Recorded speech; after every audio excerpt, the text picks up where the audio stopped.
Earlier today, President Trump addressed his frustration with Russian President Vladimir Putin and the stalled peace talks with Ukraine. His comments come after Moscow launched the largest air attacks in its full-scale 3-year war with Ukraine. At this point, we're working on President Putin, and we'll see where we are. I think we're doing fine, but we'll see. I don't like what's happening. That's one thing I'll say. I don't like when I see rockets being shot into cities. That's no good. We're not going to allow it.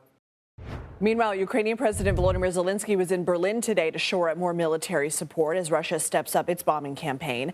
German Chancellor Friedrich Merz said this week Germany and other key allies are no longer imposing any range restrictions on weapons supplied to Ukraine.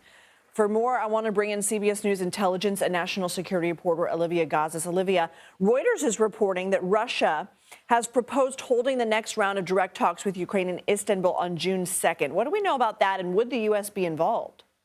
Sure, Lindsay. It doesn't appear that this particular proposal would involve the United States. This was an advisor to President Putin offering to exchange peace plans directly with a Ukrainian delegation in Istanbul. And we haven't heard yet from the Ukrainians as to whether or not they're going to accept it. And frankly, they're probably right to be skeptical because it is not clear how good faith this proposal actually is. In the past, Russia has, of course, come to these meetings with lower-level officials sort of cynically proposing the same litany of maximalist demands that Russia has always made when it's come to play in these talks. They don't move the ball forward, but the Russians can say, hey, we proposed a meeting has been had. And right now, the Kremlin is clearly under pressure to show some level of good faith in engaging in negotiations and moving them forward, because stoking the ire of President Trump isn't something that they can do indefinitely. He's definitely increasingly floating this specter of sanctions, and that remains real.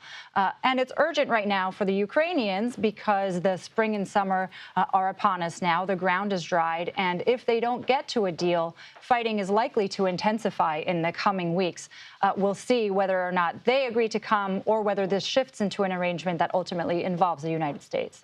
How is the Kremlin responding to President Trump's threats of imposing more sanctions on Russia if the bombing campaign doesn't stop?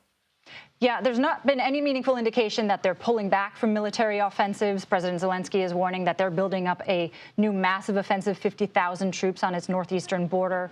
Thus far, they've employed a sort of underhanded sort of diplomacy with regard to President Trump. The Kremlin spokesperson first offered thanks and praise to the American president for organizing this negotiation process, while at the same time suggesting Trump was suffering from some sort of emotional overload in issuing the tweets that he had.